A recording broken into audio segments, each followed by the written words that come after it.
Welcome to Season 5 of the Photo Ethics Podcast. I'm your host, Savannah Dodd, and I'm the founder of the Photography Ethics Center. Each week, I'll be talking with an accomplished photographer about the ethics of their practice.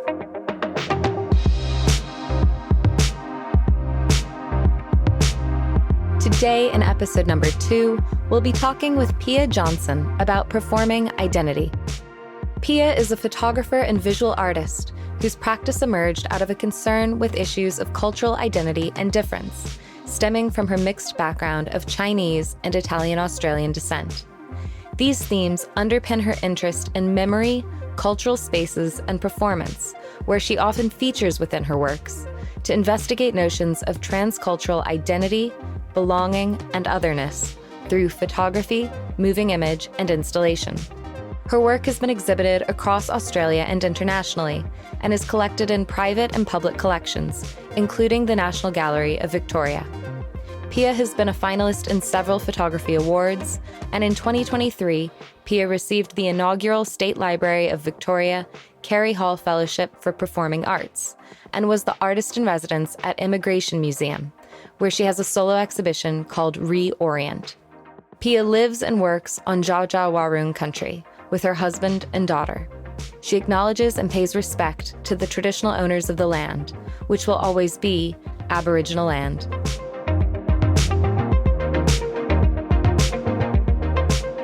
Could we start with you just telling us a little bit about the kind of work that you do? Sure thing. I take a range of different types of photos. So most of my practice is commercial, which is, I guess, in terms of Australian ways, for me, quite a niche area. So theatre or performance photography, as well as portrait. So I'm kind of really well known for that aspect of my work. And I have to admit to everyone that I'm self-taught. So I kind of fell into it just from a love of theatre, live performance, classical music, opera, dance, those kind of things. And so I would say the reason why I say majority is because that's the thing that I do like weekly. You know, like I'm out constantly taking portraits and taking photographs of performance. But my fine art work is quite different, and it really does look at identity, cultural identity specifically, and stems from my own mixed cultural background, which is Italian, Australian on one side and Chinese, Malaysian on the other. And that thread of work, I guess, started when, I think the interest started when I was in my late teens, but in photographic forms, not until I was sort of in my late 20s, when I started taking photos more regularly. And there's been a really interesting, I guess for me, evolvement of ideas around belonging and otherness, transcultural kind of migration and mobility, and really expanded, I think, probably in the last sort of 5 to 10 years to think about how Eurasian identity or that kind of mixed cultural identity kind of serves you in terms of time and place and ideas of becoming and negotiating becoming, but also how you perform your identity.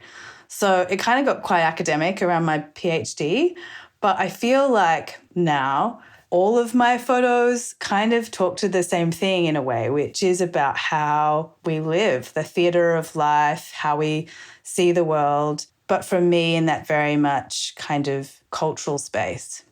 That's all really interesting, and there's so much that I want to ask you about that. I particularly really am interested in your framing about, how your experience working in performance or photography of performance then has translated into life in general. That's really interesting. But first, I want to go back to something that you said very early on there about how you have to admit that you're self-taught. I think that phrasing is super interesting.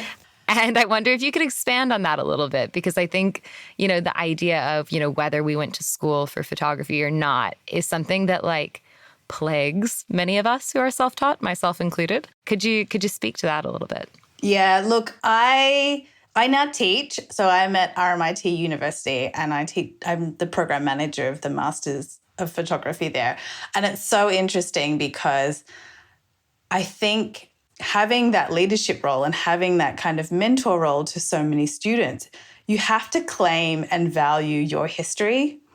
And for so many years, and I still, imposter syndrome is part of it, but I've actually had to go, all the different hats I've worn, all the different experiences I've had make me the best photographer, artist, person, teacher today. And you have to tell students that, I didn't have a traditional pathway through. I made my own pathway. I've had lots of different jobs. I've had non-artistic and artistic jobs. And I think that idea of admitting is about an honesty of going, this is okay. It's validating, but it's also that thing of, I guess, presenting myself as I don't know everything. I'm still learning. And I had a really, interesting, different type of, I guess, journey into photography. I think the love of images is what started it. I love image making. When I started photography as a profession, digital was kind of up and going, I think when I was 16, year 10, I did film photography. I remember using my dad's old Nicomat, it was cool and lovely, but I was terrible. I'm terrible at processing film. I get clammy, so there's just finger marks, everywhere. So for me, I love film, but it's not practical. I learnt digitally, and it was so much cheaper to learn by yourself, not in a art school, not in a photography. I didn't even do a diploma. I literally just made pictures. And I think, and this is the thing I tell students, is that, I thought I had to have the right camera and the right computer gear when I turned up to a job. And I realized in the end, yes, it kind of I played the part, but no one cared. They just wanted me to take a really good picture. And so slowly, as I've gotten more confident, and even now, it's I do some things probably in weird, dodgy ways because that's my way of doing it. And I'm up for being told, hey, have you thought of doing it this way? And going, oh no, I hadn't. That would be great. But just claiming that. And I think that's what is the cool, nuanced, unique thing about being an artist and being a photographer. So yeah, I guess that's why I put that forward, because while I'm in an institution now, I didn't start in one. Absolutely. And just to better understand your background that you're coming from on this, then what sort of was your academic discipline for your PhD, for example? Oh, so my PhD was definitely in photography. So I only finished my PhD 2021 in the pandemic. It was not fun. But I was really fortunate because my PhD was, I guess, a really wonderful platform for me to experiment and play and research about all the things that I had been taking photos about without necessarily realizing it. And I worked out how to articulate that, contextualize it, and claim that space. So my PhD topic was on Eurasian identity. And I've seen so many incredible works done across the globe and not as much done in Australia. So, and especially not through the photographic medium. So that was really fantastic to be able to do that. Whereas my original, bachelor degree was in creative arts. So I did a visual arts degree as such, or major, but it was in textiles and installation art. And I did a few other random things too, like creative writing and poetry. And I just have I think this is the big thing for me, is I just love the arts. So, and I'm a bit of a nerd. So I love reading about the arts too. Absolutely. But, I think that's interesting, though. When you think about performance, textile is so part of that as well.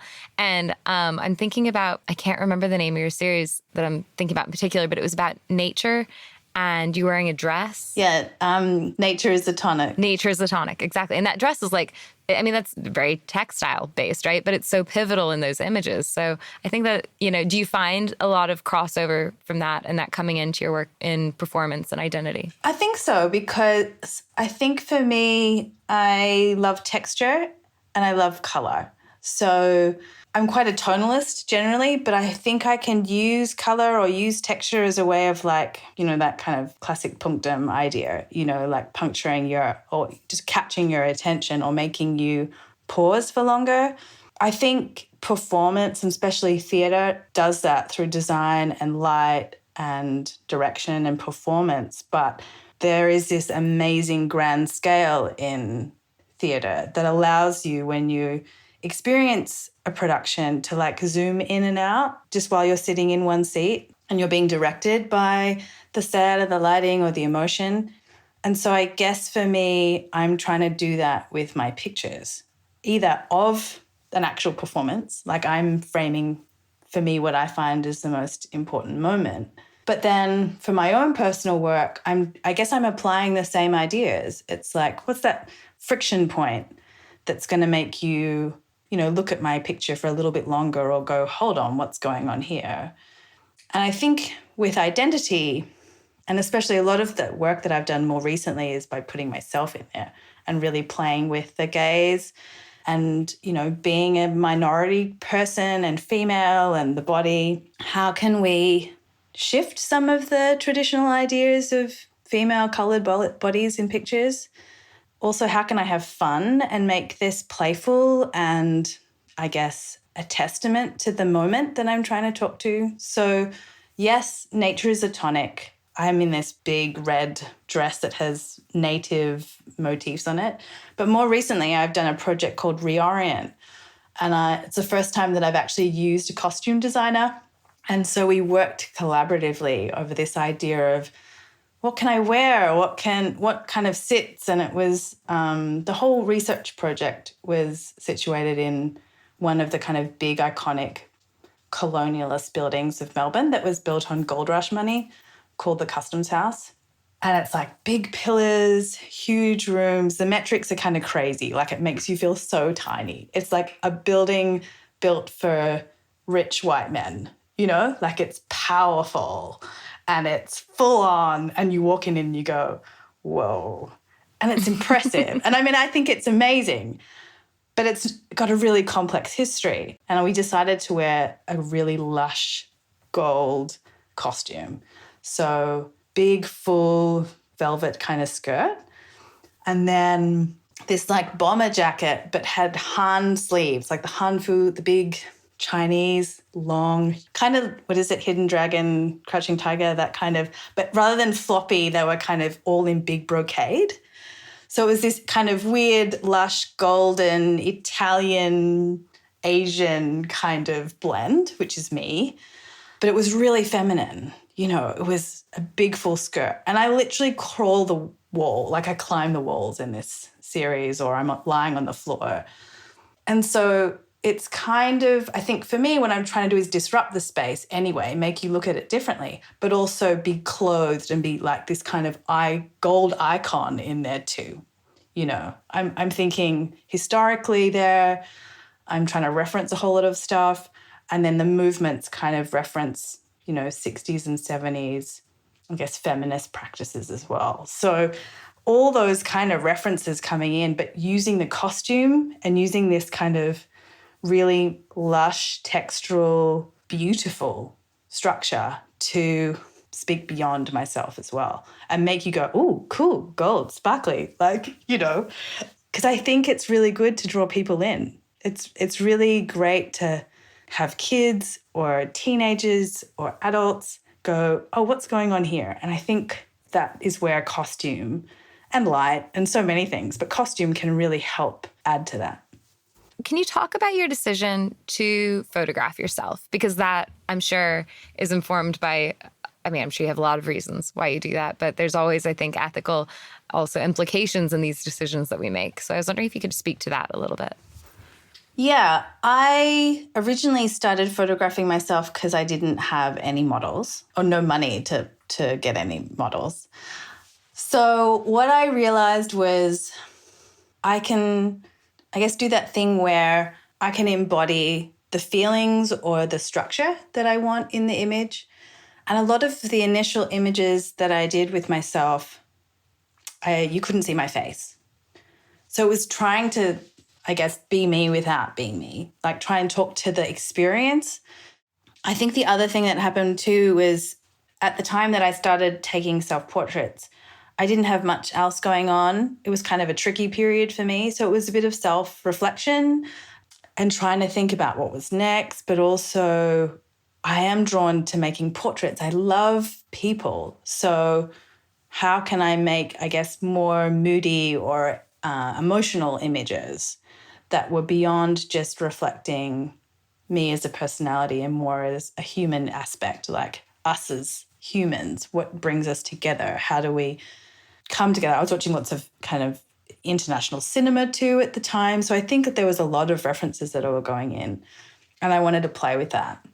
And what I found was I would then go off and do other series, and I spent a lot of time working with my family archive and family spaces. They were all feeding into, I guess, me formalizing me in my becoming and in my understanding of self.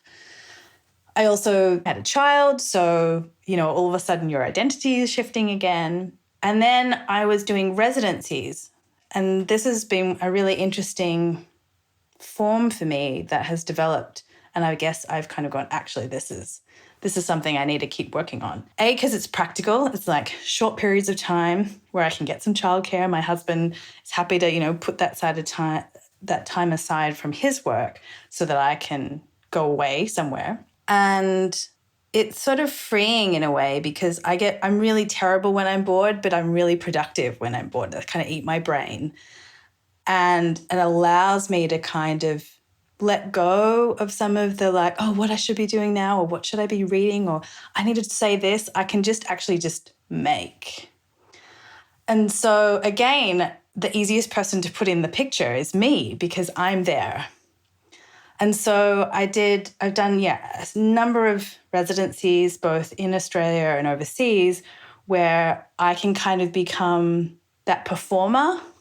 And I'm putting some of myself out there, but I'm also trying to think about how one would feel when maybe they're in a new land or in the bush or in a pandemic. And then during my PhD, I realized that part of the reason I work in my images is because it is my experience. No one else really understands what it looks like to be me, to be stopped in airports, or to be told, to be asked, where are you really from 100 times? And I can get a model in, but actually that's not the honest kind of authentic experience for me. And there's a series that I have done in two places called Eurasian Inn, so Eurasian in Singapore and Eurasian in Rome. And these two places I feel are like second homes to me. Not that I've lived in either of them, but they feel like maybe I did in another life, but my ancestors have, And so I go to these places and I feel like I belong, but I don't look like I belong. Or maybe I can pass, but I'm not Chinese enough. I'm not Italian enough. But in Australia, I'm not Australian enough either. So it's this really interesting, I guess, conundrum. But also Fiona Tan talks about this idea of being a perpetual foreigner. And I love that because I think there is something about being transcultural that is that problem. You are always kind of liminal and you make space for yourself. So self-portraits for me are practical. They also illustrate my ideas, but they also they give me back that thing I'm looking for. I am making my own space. I'm making my own image in a frame. And I can question and play, but also honestly represent who I am at any time or moment. That is so beautifully put and so well, articulated. It's hard to even ask a question or a follow-up question to that because that was so beautifully articulated. But just I guess a couple of things that came to mind as you were speaking as well. I think that idea that you maybe started out with earlier on in your practice of using yourself as a stand-in for more universal experiences. I think that's really interesting because I think it's less ethically complicated if we're exploiting ourselves and our own bodies to stand in as a prop than if we are asking other people to stand in for a person or a type of person or an experience. So I think that's quite interesting as well. And then the other thing that just popped into my head, I don't know if you have any comments on either of these, but was that I think that there's also an interesting theme in some of the things you've been talking about with accessibility. Digital was accessible to you. self-portraiture is accessible to you because of time commitments and family commitments. And, and so I think that there's something quite inspiring about that, about working with what you've got, where you're at, what you have within your reach, and using that as a strength instead of a drawback, which is something that I'm always saying with ethics, is that, people think that ethics can be quite limiting, but actually I think that ethics can lead to much more creative and interesting results. Sometimes it's like doing a puzzle, having parameters can be productive for creativity as opposed to having a completely blank page. Does any of that make sense or resonate? Both of those things resonate. I think the interesting thing about the first comment you've said and the ethics of that is I am not trying to talk to anyone's experience, and I'm using that really personal, visceral, my body, my experience to talk to wider ideas as, I guess, a discussion point or a bouncing off point rather than an illustration of. I think that's the thing. And so that is more ethical because I'm not asking somebody else, could you please stand like this to illustrate X? Because you might not feel it, but this is what I have in my head. Whereas I'm actually moving through those motions or those emotions, and I use like a little clicky remote thing. So I'm just constantly taking pictures as I'm going, and I don't stop to have a look that often. So, sometimes I get it all wrong, but I then try again. There was a moment when my daughter was really young and she would sleep for 90 minutes in the day. And so I had to set up a photo studio in my study, take the photos I wanted to take, and then pack down in the 90 minutes. So it was just and I did this repeatedly to get a series of work. And the images were me turning in kind of a black void. And I just remember kind of going, I don't know what I'm doing, but I'm just going to keep taking these. And they became quite somber works. I think that's kind of how I was feeling at the moment. And that you can't ask someone else to just go there in a 40-minute block. So I think there is something about extending or asking of yourself the ability to give further that is probably more ethical, because I'm not asking anyone else to do that in kind of weird circumstances. I think your second comment about accessibility is really interesting too, because I think it goes back to that admittance of, I'm self-taught, I'm going to just try this out. I've got a cool idea in my head and I'm going to give it a go. But I also think ethics and parameters are actually really freeing. They get you to be really clear about what your project is about or what the time limits are. I'm really practical, I think, and I am really productive because I also don't ask too much of myself at any one point. I probably ask too much of myself, actually. But in terms of output, this is a creative moment, and if I'm really lucky, I might get one great image here or 5, and that's bonus. But actually having the parameters of what this is really clear. And sometimes it's actually instinctual based. And I think that's the other freedom around ethics, if I'm just working with myself, is that I'm asking myself permission as I'm going. Am I comfortable? Am I not comfortable? I mean, one particular work that I got commissioned to do was around the Nauru files, which is a detention centre in Australia.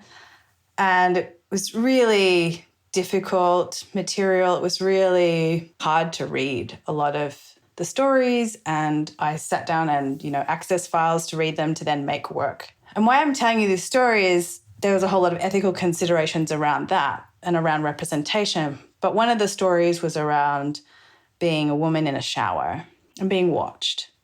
So I wanted to think about how I could represent that. And someone asked me, so I set up a shower curtain type thing, and I wasn't in a shower, but I replicated the idea of that screening, which that person wouldn't have had in that particular situation. But I put that in, and I also chose not to be naked for my images. And I had a lot of people ask me, but you're responding to this, that person would have been naked, why haven't you been naked? I said, I'm not comfortable being naked. I don't want it to be about my nudity in this image. I want it to be about the experience that I'm trying to imagine would be going through this person or multiple people's heads. And it's not about the nudity. It's about self-respect. It's about rights. It's about so many other things. And so I wore like a body stocking to do the work. And I have bangles and things that I don't ever take off. And so I left them in. So it is me. That, anyone who knows me can identify me from those jewelry, from the markings, from my hair, but they don't need to see my nude body. Can you tell that I'm in a bodysuit? Probably. Does it matter to me? No. But if you're looking at whether or not I'm in a bodysuit, you've probably missed the point. So I'm trying to I'm making those decisions for myself, to think about, especially these days, every image, especially on the internet, is there forever. I'm protecting myself maybe. I mean, there might be a point where I'm really happy to be nude in an image, but I'm just not there yet. So I think there's lots of things that we have to think about as photographers. And I guess having, for me, a sense of duty of care to the idea, but also to myself as author and, as maker and model in that tension is really important. Absolutely. And I guess that idea of duty of care extends also to when you're working with archives, right? Because I guess you've mentioned on a couple different projects you have worked with archives. So I wonder if you could talk a little bit about what that looks like. Yeah, totally. So I've worked in archives in a couple of different ways. A really extended project was with my own family archive and my grandmother's house, my mum's house. I also worked with my father's mother's house too, but that was a bit different because she was there when I was taking the photos. Whereas my other grandmother was in care when I accessed her house. And I photographed her house over about 6 to 9 months. And it also had all these photographs in the house. So I was photographing objects and rooms, but other photographs too. And part of the poignance of that project was people could see other people's lives through family portraits. In one of the rooms, there's like so many photos of us all growing up and getting old and extended. And it's, I guess, I called it the family portrait wall, but it's very traditional in a lot of Asian cultures to have like an ancestor wall with portraits. And so it's sort of, they held the top place and then we all kind of came down underneath. But I had to be really careful there because most of the people that I photographed were alive. And I had to go back and ask all my relatives if they were okay for me to display those images and have those images and sell those images. And that was a really interesting process because some of them were okay with it and others weren't. And I've shown that work a lot now, but I have not sold any of the work for that particular purpose. And I realize actually there's something really precious for me to have that work and to know that work because it was, I guess, about that particular time, but that house. And I have a thing for houses. I just love domestic spaces. For me, they're really big imaginative worlds of kind of like going both ways, like let's imagine ourselves in a space and create a space for ourselves, but also look at ourselves when we first were in this space and how we've grown up in that space. So they're kind of touch points for me. And I think photos are too, like archival family, those vernacular prints, they're really precious to me. And even not my own family, like everybody's. I find them really cool. But I think there is a trick to working with them because they mean different things for different people. And if you have the story and the human lives actually connected to those people in your life, you have to be really careful with how you're going to put them out there because they may not want them out there. They're happy for them to be in their grandmother's house on display, but not out in, a photo festival in Mexico. So that's the kind of thing that I've had to negotiate in that instance.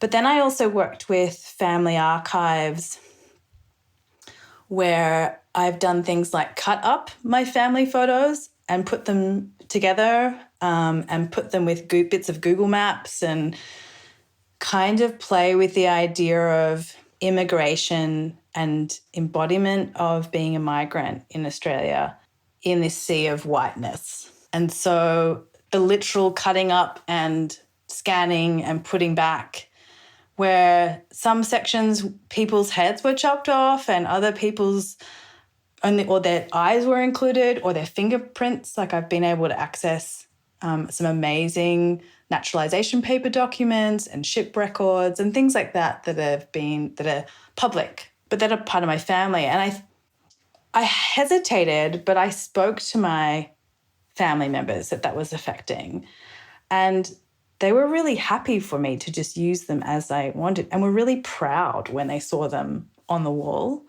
And they don't, I don't think they totally understand what I was trying to get to, but when they also saw so many other people go like, wow, I totally understand what you're doing, and I have these kind of photos too. There was a generosity that my family gave me, and kind of a like, well, you're telling our story, and that's really important. And then I guess I'm going to jump to this recent project that I used the costume designer at the Customs House, it's now called the Immigration Museum in Melbourne. And I did, 12 months residency at this place where I had full access to their entire collection. It was the most privileged, amazing opportunity ever. And while I'm putting myself in the space, what I wanted to convey also was that this is a space and history of Australia's migration, and specifically Victoria, Melbourne's migration policies and terrible things like dictation tests, where they would get people to, like, you dictate any other language than the one they could actually converse in. So it would be any European language. And let's say there was someone they really didn't want to get in that could speak a lot of language, they'd pick Gaelic, or they'd pick, something so uncommon or really hard, just so that they didn't let that person in. It was really awful. But I put myself in that and kind of go, well, let's think about that, but let's think about the contemporary stories that are in the collection. So stories of taxi drivers, stories of fish and chip shop owners, stories of people that got stranded here between wars or got detained. And the museum was so generous in allowing me to sift through this material. Stories, images, archival documents, objects, all online. I did it digitally. And then I had a wonderful curator called Moya McFadden. She's been just the biggest support through the project, where she would give me extra stories that she would know, because she would know the people who donated the work. So what I decided to do was actually a mixture of images of me in the space, but also images that included archival images from the collection. I decided to pick women and women's stories and a range of different migration cultures as well. So that was another really different process. But I think because I'm so attuned to the sensitivities, there was very much you have to ask the family, I have to get permission, what can and I can't do. The first instance is just utilizing them. Then can they, they can go in the show, but can they be in a publication, or can they go on social media? What are the parameters of this? And so having someone like Moya working from within the institution was really useful, but also just me being really clear from the beginning. I'm not asking permission on how I'm using the images, but I'm, in terms of that kind of creative resonance that I'm trying to create, but what I'm wanting to do is ask them, getting permission to just be able to access and use them beyond them as objects. So I want to stay respectful to the story and the object, but I also want to tell their story, and I want to do it in a way that I hope people kind of lean in and want to know more about that. So we included the stories and the collection numbers of the actual photographs with my photographs, so that people can look up immediately the story online or ask to see the original object if they wanted to. And Moya wrote text. There's one woman, she's in her first pair of pants. These kind of really interesting everyday moments that allow us in. So I feel like I've tackled that idea of archival photography in a few different ways, but it's always very carefully. And I think that idea of, approaching things carefully or of exhibiting care, it's something that you've clearly thought a lot about, right, in your own practice and really developed your own ethos about how you approach your work. At the Photography Ethics Center, we have a campaign called the Statement of Ethics campaign. And when I was on your website, I saw that, you're ahead of the curve. You've already got your values listed on your website. So I guess I was just wondering if you could speak a little bit about, how did you come to that? How did you develop your own ethical approach? And was that, through trial and error, or were there certain resources that you have really relied on? Really great question. I feel like I've still got homework to do. I would like to have my own statement of ethics. And so I'm definitely going to add it to my values page. But I remember a few years back now, this thing of justifying different parts of yourself, like my commercial practice, lecturing, doing fine art, doing a PhD, all these different aspects of your practice or just your being. And I realized that the thing that I offer to people is more than just my images. Like, yes, I want you to come and ask me to take pictures or, exhibit my work or buy my work, of course. But I also want you to engage with me as a person. And maybe slightly egotistically here, I remember having my first business card and not putting photographer on it or artist. Or, I think I was also doing some communications work. So I put Pia Johnson and my details. It was like a name card more than a business card. And people was like, but you haven't put photographer. And I'm like, yeah, because in the end, I want people to come and have a chat with me and get to know me. And then I want to see if we're the right fit. Like, I may not want to do that work, or I know someone that is better suited to that work, whatever the work might be, whatever the art form might be. And so I realized that I was gravitating towards certain projects and towards certain people, and that I wanted to make it really explicit that these were my particular values, and that maybe if you and I shared some values, we could probably make a really good team, or we could probably create something really fascinating and interesting and engaging, or maybe we could actually just start something new and just make a meaningful relationship that may or may not end in art, or just find a new way of talking and discussing about things that I hadn't before. And the hilarious thing was I did those values and I put them up there, because originally I was like, oh, do I put them under my bio? I was like, no, I'm going to have a separate little section. And I'm going to claim and validate all the things that I do in my life, not just I don't need a tap on the shoulder, like a pat on the head or anything, but it's more like for myself, like these things that I legitimately do that I think is worthy. And so by putting them there, and I didn't tell anybody about them, I just did it. And then 2 weeks later, I get this phone call. Also, I'm looking for a new portrait, blah, blah, blah, blah. I was thinking, oh yeah, sure, usual kind of call. And they go, the thing that really got me was your values section. And I was like, what? No way, And from that moment on, I was like, that's why I do this. Because there was a tiny thing there that person connected to beyond looking at my images. And that was worthy of them then picking up the phone or emailing me. And then we got to make amazing pictures together that they felt like they were seen, or they were held for a bit or heard. And that's the collaborative process or the ethical process for me in those kind of projects that seem like really simple commissions, but actually I'm getting to know someone, and hopefully I get to keep photographing them for many, many more years, because we can keep coming back to the same things that guide us, but also to have the openness to be able to discuss things that may or may not make us feel comfortable, or that we feel like, I don't know how to do this right now. Maybe you could be someone I could talk to, and we can share ideas, share art form, share our love of something. And I think that's the thing that I'm realizing as I'm getting older, that I get more out of sometimes. or more meaning out of those connections with other people, because we live in really difficult times and making pictures is really important, but having the shared experience together of making pictures is even more important and more valuable in the long run. Absolutely. One question that I ask everyone who comes on the podcast is, what does photography ethics mean to you? I love this question. The crux of it is respect and care.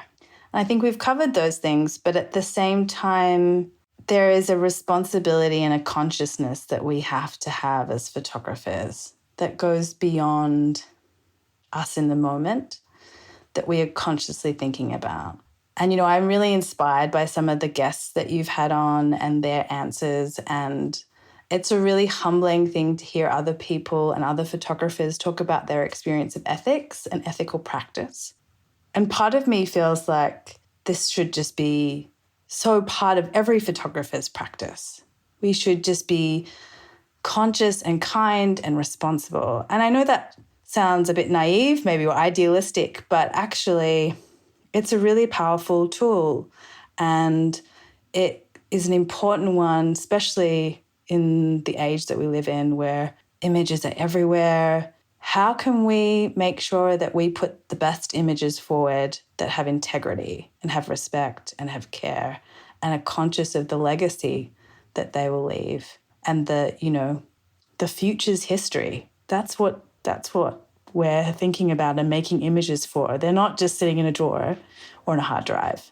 They are out in the world, and we need to be responsible for that. Thank you very much for listening to this episode of the Photo Ethics Podcast. The aim of this podcast is to share new insights about photography ethics with others. So if you heard something you liked, please share this podcast with someone who would appreciate it. You can also rate and review us on Spotify or Apple Podcasts. Join me next week when we hear from Raymond Thompson Jr. on speculation. In each episode of the podcast, we ask our guests, what does photography ethics mean to you? This is a question that everyone in the photography industry should be able to answer. That's why the Photography Ethics Center is asking you, our listeners, to commit to writing and publishing your own statement of ethics. Visit www.photoethics.org/ethics to learn more and to take the pledge committing to ethical transparency, accountability, and awareness. That's www.photoethics.org/ethics.